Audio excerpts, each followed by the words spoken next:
دوسرا مسئلہ زکوٰۃ سے متعلق ہے. لوگ آج کل زکاتیں نکالتے ہیں مگر بعض مسائل کا علم نہ ہونے کی وجہ سے زکوٰۃ ضائع ہو جاتی ہے.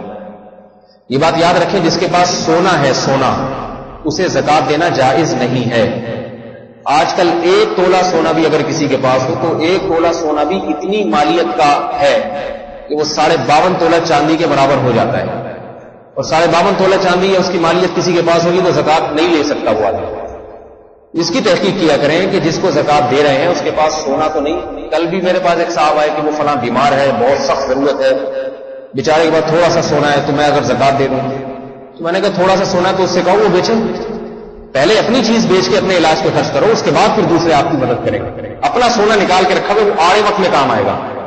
لوگ کہتے ہیں وہ تو ہم نے آڑے وقت کے لیے، تو یہ آڑا وقت نہیں ہے، گردے جواب دے گئے آپ. یہ آڑا وقت اگر نہیں ہے تو پھر آڑا وقت کون سا آڑا وقت ہوگا بھائی؟ ایک خاتون تھی، انہوں نے سونا سنبھال کے رکھا ہوا تھا بہت سارا. بیٹی کی شادی کا وقت آیا تو لوگوں نے کہا اس کو دے دو، آج کل رشتے بغیر جہیز کے نہیں ہوتے ہیں، سونے کے بغیر نہیں ہوتے. انہوں نے کہا نہیں، میں نے آڑے وقت کے لیے رکھا ہوا ہے. تو بھائی آڑے وقت یہی تو آڑے وقت ہوتے ہیں. بچی کی شادی میں مشکلات ہو رہی ہیں، یا آپ کے دانہ فاصلہ کوئی کینسر ہو گیا، گردے خراب ہو گئے، شوگر ہو گئے، تو مقصد ہے سونا برائے سونا. شریعت کہتی ہے سونا رکھو گے تو اس کا حق ادا کرنا پڑے گا، کیونکہ یہ مال کو جمع کرنا ہے. مال جمع کرنے کی اجازت نہیں ہے. اگر سونا رکھنا ہے اس کی زکوٰۃ دینی پڑے گی آپ پھر رکھنے کی. خواتین اکثر یہ مسئلہ پوچھتی ہیں کہ ہمارے پاس تو کیش رقم ہے نہیں، سونے کو توڑ کے بیچے کیا کریں؟ میں کہتا ہوں جب رکھا ہے تو پھر کرنا پڑے گا. سونا توڑ کے بیچے یا آپ کسی سے پیسے ادھار لے کے زکوٰۃ دے دیں. ادھار تو پھر آج کل کوئی واپس کرتا نہیں ہے، تو ادھار پی جائیں کسی کا، جو مرضی کریں، زکوٰۃ بہرحال دینی پڑے گی. اگر سونا رکھا ہے، چاندی رکھی ہے. کیش رقم اگر آپ کے پاس اماؤنٹ ہے، آپ کا اکاؤنٹ کھلا ہوا ہے بینک میں، اس میں کیش رقم ہے یا جیب میں ہے، کیش رقم چاہے ضرورت کے لیے رکھی ہو یا بلا ضرورت، ان پہ لازمی زکوٰۃ فرض ہوتی ہے. 4 چیزیں ایسی ہیں جن کی بہرحال زکوٰۃ دینی ہے. ایک سونا استعمال میں ہو یا نہ ہو، ضرورت کے لیے ہو یا بغیر ضرورت کے، اس پہ زکوٰۃ ادا کرنی پڑے گی. ایک چاندی، نبی علیہ السلام نے 2 عورتوں کے ہاتھ میں سونے کے کنگن لے کے، صحیح حدیث ہے، آپ نے فرمایا کیا تم ان کی زکوٰۃ نکالتی ہو؟ فرمایا نہیں. فرمایا کہ کیا اس پہ راضی ہو؟ حدیث کا مفہوم ہے کہ آپ کے کنگن تمہیں اس کے بدلے پہنائے جائیں. تو عورت استعمال کے زیور پہ بھی اس پہ زکوٰۃ دینی پڑے گی. چاندی پہ زکوٰۃ دینی پڑے گی. کیش رقم پہ زکوٰۃ دینی پڑے گی جو آپ کے پاس جتنا اماؤنٹ ہے. اور چوتھی چیز مال تجارت، جو کاروبار میں پیسہ لگا ہوا ہے، کاروبار میں ایسا کاروبار ہے کہ چیزیں خرید کے بیچی جا رہی ہیں. ایک تو ایک کرائے پر ہے تو اس میں نہیں ہے، چیزیں خرید کے، دکان میں آپ نے کپڑا ڈالا ہوا ہے ظاہر ہے بیچنے کے لیے، اس پورے کپڑے پہ زکوٰۃ ہے.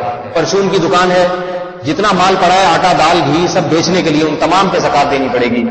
آپ کے کیا نام ہے، اور کوئی میڈیکل اسٹور ہے، جتنی دوائیں ہیں بیچنے کے لیے، ساری کھا تو نہیں سکتا انسان خود بیچنے کے لیے، ان تمام دواؤں پہ زکوٰۃ ادا کرنی پڑے گی. اس کا حساب لگانا پڑے گا کتنی مالیت کی. اور مالیت قیمت فروخت دیکھی جاتی ہے، قیمت خرید نہیں. یہ دیکھا جائے گا، مثلا آپ یکم رمضان کو زکوٰۃ نکال رہے ہیں تو یہ دیکھا جائے گا یکم رمضان کو ان تمام چیزوں کی مارکیٹ ویلیو کیا ہے. یہ دکان کا مال اگر میں بیچوں گا تو کتنے میں بکے گا، ایک اندازہ لگانا پڑے گا آپ کو. اس پہ پھر 2.5% زکوٰۃ ادا کرنی پڑے گی. تو یہ 4 چیزیں یاد رہیں گی زکوٰۃ کی. ان کے علاوہ کسی چیز پہ زکوٰۃ نہیں ہے. گاڑیاں آپ کے پاس 10 ہوں، بے شک استعمال میں نہ ہو، زکوٰۃ نہیں ہے. کرائے کا مکان ہے یا آپ نے 10 گھر ہیں آپ کے کرائے پر دیے ہوئے ہیں، یہ خالی پڑے ہیں، ان پہ زکوٰۃ نہیں، کیونکہ بیچنے کے لیے نہیں خریدے تھے آپ نے.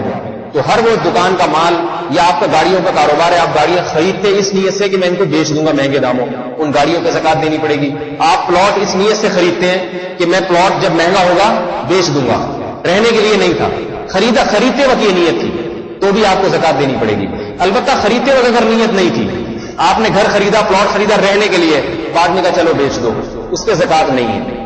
خریدتے ہوئے بیچنے کی نیت ہو، کاروبار کی نیت ہو تو اس پہ زکوٰۃ دینی پڑے گی. 4 چیزیں یاد رہیں گی، بہت اہم مسئلہ یہ یاد کر لیں اچھی طرح. سونا، چاندی، کیش رقم اور مال تجارت. مال تجارت کیا؟ جو چیز بیچنے کے لیے خریدی ہے، ٹھیک ہے نا، کاروبار کی نیت سے بیچنے. کاروبار میں کرائے پہ دینے کے لیے اگر خریدی ہے تو بھی زکوٰۃ نہیں ہے. آپ نے بہت ساری مشینیں خرید لی، میں ان کو کرائے پر دوں گا. بہت ساری گاڑیاں، ٹیکسیاں خرید لی کہ میں ان کو کرائے پہ چلواؤں گا، ان میں سے کسی ٹیکسی پہ زکوٰۃ نہیں ہے. سمجھ میں آ رہی ہے بات؟ ہاں، جو ٹیکسی سے آمدن آئے گی، آمدن وہ یکم رمضان کو دیکھی جائے گی، کتنی آمدن آپ کی جیب میں ہے، اس آمدن پہ زکوٰۃ ہوگی. تو وہ ٹیکسی جو بیچنے کے لیے خریدی ہے اس پہ تو زکوٰۃ ہے، وہ ٹیکسی جو چلانے کے لیے یا کرائے پہ دینے کے لیے خریدی ہے اس پہ زکوٰۃ نہیں ہے. تو یہ 4 چیزیں اچھی طرح یاد رکھیں. اللہ تعالیٰ سمجھنے کی، عمل کی توفیق عطا فرمائے.